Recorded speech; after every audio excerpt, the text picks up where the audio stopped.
Warm good morning to everyone. My name is Sarvesh, you are joining me next. Let us start our today's video. तो आज के video में हम देखने वाले हैं स्विच स्टेटमेंट।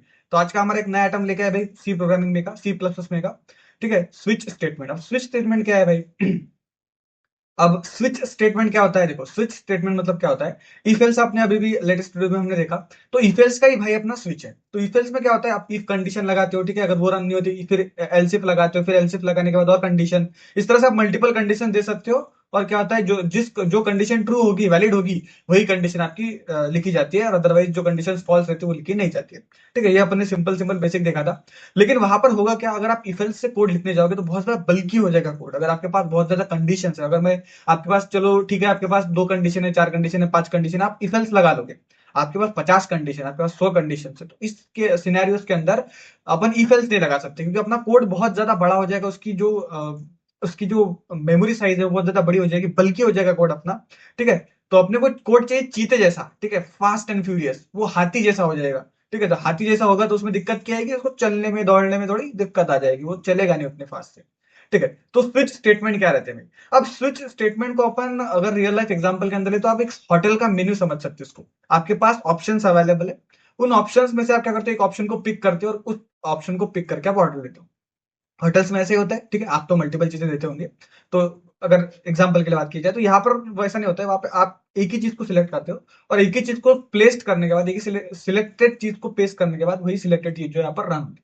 ठीक है, तो स्विच का मीनिंग क्या होता है? देखो, स्विच मतलब क्या होता है, एकदम से बदल जाना, ठीक है, ट्रांसफॉर्म हो जाना। ठीक है, जैसे अभी बटन का काम रहता है, स्विच उसको भी बोलते हैं अपन, बटन को स्विच बोलते हैं अपन। तो जब बटन दबाते हैं, देखो होता क्या है, एकदम लाइट ऑफ रहती है, बटन दबाते लाइट ऑन हो जाती है, तो ट्रांसफॉर्म हो गया। ठीक है, एकदम अंधेरे से उजाला हो गया। ठीक है, सफेदी की चमकार, उजाला वाला उजाला। ठीक है, तो हो क्या रहा है यहाँ पर, एक जगह से एक स्टेट से आप डायरेक्टली स्विच कर रहे हो दूसरे स्टेट के अंदर। चलो अपन देखते हैं स्विच में। देखो स्विच में क्या हो रहा है, देखो। तो स्विच में अपने पास एक्सप्रेशन, ठीक है, तो स्विच के अंदर जो एक्सप्रेशन है, अगर वो वैलिड हुआ, ठीक है, अब वो वैलिड किस तरह से होगा सर? तो देखो, आपके पास केसेस अवेलेबल है, case one, case two, case three, ऐसे एन नंबर ऑफ केसेस तक मैं जा सकता हूं। ठीक है, अब स्विच के अंदर एक एक्सप्रेशन है। ठीक है, वो एक्सप्रेशन जिस केस के अंदर ट्रू होता है वही केस आपकी रन होती है। ठीक है, अगर एक्सप्रेशन जो लिखा हुआ है वो अगर केस टू के लिए वैलिड है, तो केस टू रन होगा, other cases will not run. ठीक है, तो देखो होगा किस तरह से, फ्लो देखो प्रोग्राम का। सबसे पहले स्विच के अंदर आएंगे, उसके बाद एक्सप्रेशन चेक करेंगे। ठीक है, अब स्विच का एक्सप्रेशन जैसे ही चेक हुआ, वो वैलिडेशन चेक करेगा, केस वन। अपना जो केस वन है वो सेटिस्फाई कर रहा है कि एक्सप्रेशन को? If not, jump to case two. Case two कर रहा है क्या? नॉट। Case three. ऐसे ही आप मल्टीपल केसेस को जा सकते हो। यही अगर मैं इफ एल्स में लिखता तो मुझे यहाँ पर एक एक्सप्रेशन लिखना पड़ता, फिर वो ट्रू और फॉल्स होता, फिर बी के पास आता मैं, फिर एल्सिफ लिखना पड़ता, फिर और एक्सप्रेशन लिखना पड़ता। यहाँ पर वैसा नहीं, आपको एक्सप्रेशन एक ही बार लिखना है। ये तो स्टेटमेंट्स है जो मैंने लिखा है, एक्सप्रेशन वन, एक्सप्रेशन टू, ये स्टेटमेंट्स है आपके। मतलब एक्सप्रेशन एक ही बार चेक होगा, एक्सप्रेशन वैलिड एक ही बार होगा। उसके बाद जस्ट आप चेक करते हुए जाओगे कि ये एक्सप्रेशन कहाँ पे वैलिड है, और जहां पे वैलिड है उसी को अपने को प्रिंट करो। ठीक है, तो सिंपल सिंपल देखो, यहाँ पर स्विच एक्सप्रेशन ये आ गया भाई। इसके अंदर अगर ट्रू होता है, ठीक है, इसके अंदर ट्रू होता है तो ये होगा। अगर थ्री के अंदर ट्रू होता है तो थ्री वाला रन होगा। ठीक है, यहाँ पर देखिए, केस वन लिखा है, केस टू लिखा है, केस थ्री, इसे हर एक केस के बाद मैंने एक ब्रेक स्टेटमेंट लिखा है। ब्रेक स्टेटमेंट क्या होता है? तो ब्रेक एक डिफॉल्ट कीवर्ड है जो सी प्लस प्लस की तरफ से आता है, पारो की तरफ से आता है हमारे। तो ब्रेक का मीनिंग क्या होता है कि अगर ये केस रन हो गई, समझो केस वन ही अपनी ओरिजिनल केस है जो एक्सप्रेशन से मैच हो गई, यही रन करनी थी अपने को, यही रन हो गई। तो जैसे एक्सप्रेशन वन अपना रन हुआ, अपने को यहाँ पे स्टेटमेंट ब्रेक कर देना है। मतलब ब्रेक होते ही अपना जो प्रोग्राम है वो क्या हो जाना चाहिए, एग्जीक्यूशन स्टॉप हो जाना चाहिए, प्रोग्राम यहाँ पे आके रुक जाना चाहिए। उसने केस टू रन नहीं करनी चाहिए। नहीं तो हो क्या रहा है भाई, एक्सप्रेशन केस वन तो हो गई, वैलिड हो गई, ट्रू है, अपने को रन करनी है, हो गई रन। लेकिन वहां उसके बाद अपन केस टू के अंदर भी आ रहे हैं, तो ऐसा नहीं होना चाहिए। ठीक है, उसके बाद अपन केस थ्री भी रन कर, नहीं। जैसे ही केस वन रन हो गया, उसके बाद ब्रेक स्टेटमेंट है, वो उसको वहीं पे स्टॉप कर देगा। ब्रेक का मीनिंग समझ में आता है ना, स्टॉप कर देना। ठीक है, तो इस तरह से आपका छोटा भाई है इफ एल्स का स्विच स्टेटमेंट। तो कहां पे यूज करेंगे, जहां पे बहुत ज्यादा कंडीशन आपके पास अवेलेबल है, वहां पर आप स्विच स्टेटमेंट को आप यूज करेंगे। चलिए आप वीएस कोड के अंदर चलते हैं, यहाँ पर समझते हैं किस तरह से इसका वैलिडेशन होगा। ठीक है, तो मैं आ गया अपने पारो नाम के फोल्डर के अंदर, और पारो नाम के फोल्डर के अंदर मैं क्या करता हूँ, क्रिएट करता हूँ अपने एक न्यू फाइल, जिसको मैं दूंगा स्विच नाम। ठीक है, तो SWI स्विच डॉट, आपको पता है हमेशा एक्सटेंशन CPP लगाना पड़ता है। एंटर करते ही अपने सामने कोड एडिटर अपना ओपन हो जाएगा। ठीक है, चलिए अब करते हैं कोड। आपको पता है सबसे पहले लाइन अपन क्या लिखते हैं, हैश इंक्लूड अपनी आयु स्ट्रीम जो लाइब्रेरी उसको इंक्लूड करते हैं। तो मैं हैश इंक्लूड कर लेता हूँ। तो यहाँ पर लाइब्रेरी इंक्लूड कर ली मैंने। अब मैं क्या करता हूँ, यहाँ पर यूजिंग नेम स्पेस एसटीडी लिखते हैं, मतलब अपना आउटपुट इनपुट जो दोनों जो रहेंगे वो स्टैंडर्ड फॉर्मेट में रहेंगे। तो ये लिख लेते हैं। तो यहाँ पर मैंने देखो भाई इंक्लूड कर लिया स्ट्रीम, यहाँ पर मैंने नेम स्पेस भी दे दिया एसटीडी स्टैंडर्ड इनपुट आउटपुट। अब लिखता हूं मैं अपना मेन प्रोग्राम, तो मैं लिखता हूँ इंट, और ये रहा अपना सी प्लस प्लस का स्ट्रक्चर। तो अभी आ गया मैं इंट ए के अंदर। चलो मैं क्या करता हूँ, अभी कंडीशन देते हैं अपन, चलो लेता हूँ मैं सी आउट।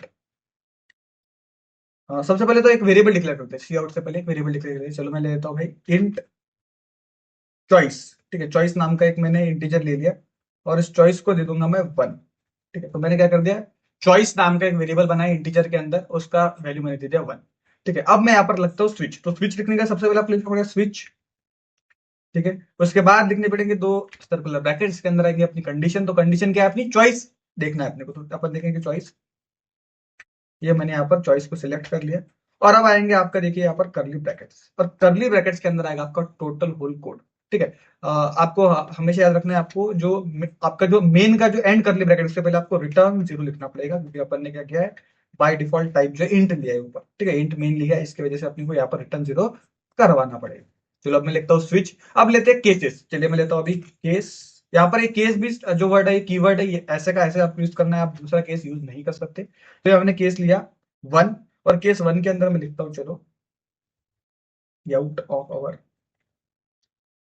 यहाँ पर मैं लिखता हूँ कि choice 1 is selected. Choice 1 is, ठीक है, तो चॉइस 1 सिलेक्टेड लिख दिया मैंने, और यहाँ पर मैं कर देता हूँ उसको एंटर।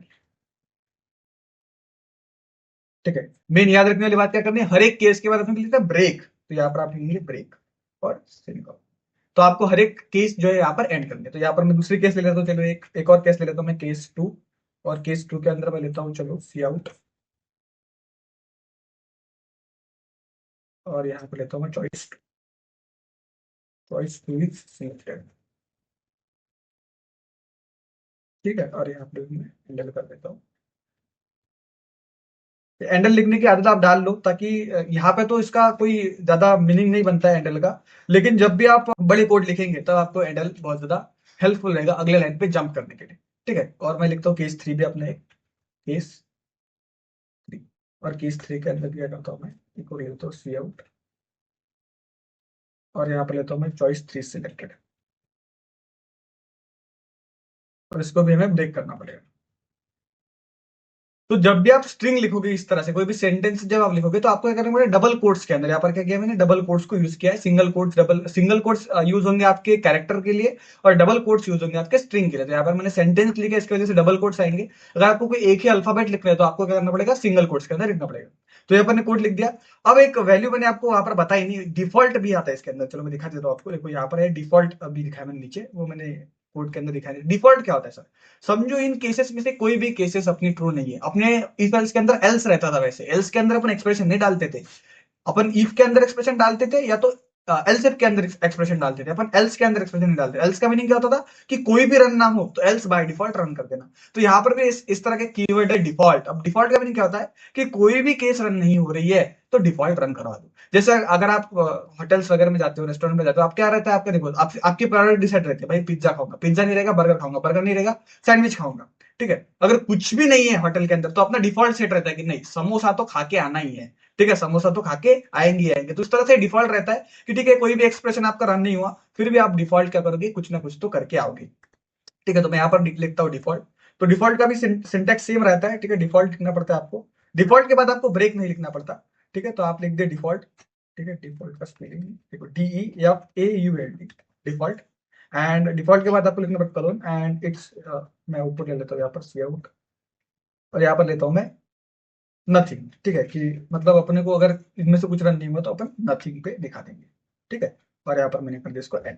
ठीक है, देखिए तो यहाँ पर क्या हुआ आपने देखिए, यहाँ पर मैंने सबसे पहले देखो एक बार कोड समझ लेते हैं। सबसे पहले आपको बताया मैंने कि ये लाइब्रेरी इंक्लूड की आयो stream, input output stream. Stream का मैंने आपको पहले बताया कि इनपुट आउटपुट कंटिन्यूस वे में आनी चाहिए, उसके वजह से स्ट्रीम लिखा जाता है, आयो स्ट्रीम। ठीक है, नेम स्पेस एसटीडी मतलब क्या होता है, सभी आउटपुट जो है स्टैंडर्ड में है अपनी। ठीक है, अब मैंने इंट मेन नाम का एक जो अपना मेन जो है स्ट्रक्चर बना इतना बड़ा। ठीक है, इंट मेन के अंदर मैंने लिखा, सबसे पहले एक वेरिएबल डिक्लेयर किया, चॉइस इज इक्वल टू 1। अब मैंने डिक्लेयर कर दिया 1।